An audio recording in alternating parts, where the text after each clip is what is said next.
Hindi lang po pera ang ninakaw sa inyo. Anong ninakaw sa inyo? Sa bawat pisong ninanakaw, sa kaban ng bayan, ninakaw sa inyo yung pang-pensyon ni mami, yung pampa-hospital sa mga anak ninyo, yung pampaaral ng mga kabataan. Bawat pisong ninakaw sa inyo, yan, yung buong kalsadang yan, pwede nang ipasemento sana yan. Pero hindi nangyayari. At ito po ang kinagagalit ko. At dapat nyo rin hong ikagalit. Simplihan lang ho natin. Pag nagnakaw ka ng mangga, namitas ka ng mangga sa kapitbahay mo, nanguha ka ng lata ng sardinas, anong gagawin sa'yo? Kulong!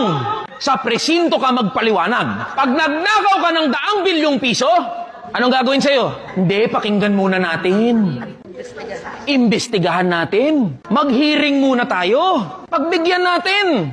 Yung nagnakaw ng mangga at saka ng sardinas, presinto ka magpaliwanag. Yung nagnakaw ng 100 bilyong piso, si Zaldico, ayun, nasa Spain. Namamasyal pa. Nasa ibang bansa. Pagbalik dito, may sakit. At dahil may sakit, wheelchair.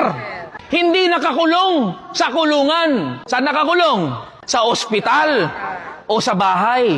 Tignan nyo ang hustisya natin dito sa Pilipinas. Masisisi ko ho ba mga Pilipino kung bakit nagagalit mga Pilipino? Bakit ko ho sinasabi sa inyo to?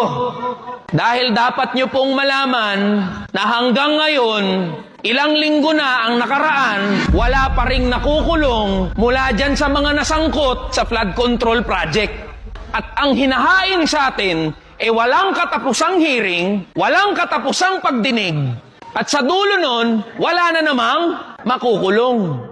At kahit makulong, yung mga kampon ng demonyo na yan, masarap ang buhay niyan sa kulungan. Ako na ho nagsasabi sa inyo.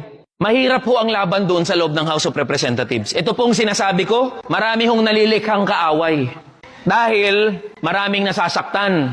Ang katotohanan, pag sinabi kasi masakit. Pero kahit gaano kasakit yan, dapat tanggapin. Dahil yun ang katotohanan. Anong gusto nyo? Magbulahan tayo dito?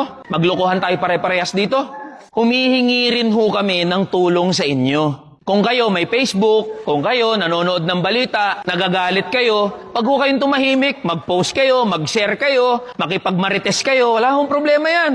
Kasi pag nalimutan po natin pare-parehas yan, walang mapapanagot, walang makukulong, ang kawawa tayo uli. Pag hindi po natuto, ang mga ordinaryong Pilipino at ang mga manggagawa na mag-ingay, mga lampag at tumindig sa inyong karapatan habang buhay po kayo, nalolokohin, tatarantaduhin ng mga nasa gobyerno. Pinapaalam po namin sa inyo ano ang inyong mga karapatan, ano yung mga pwede nyong ma-access. Dahil pag alam nyo yan, walang kahit anong ayuda ang pwedeng bumili sa kaalaman ninyo. So yun po ang pakiusap ko sa inyo, pagtulungan ho natin. Tara na, kamanggagawa.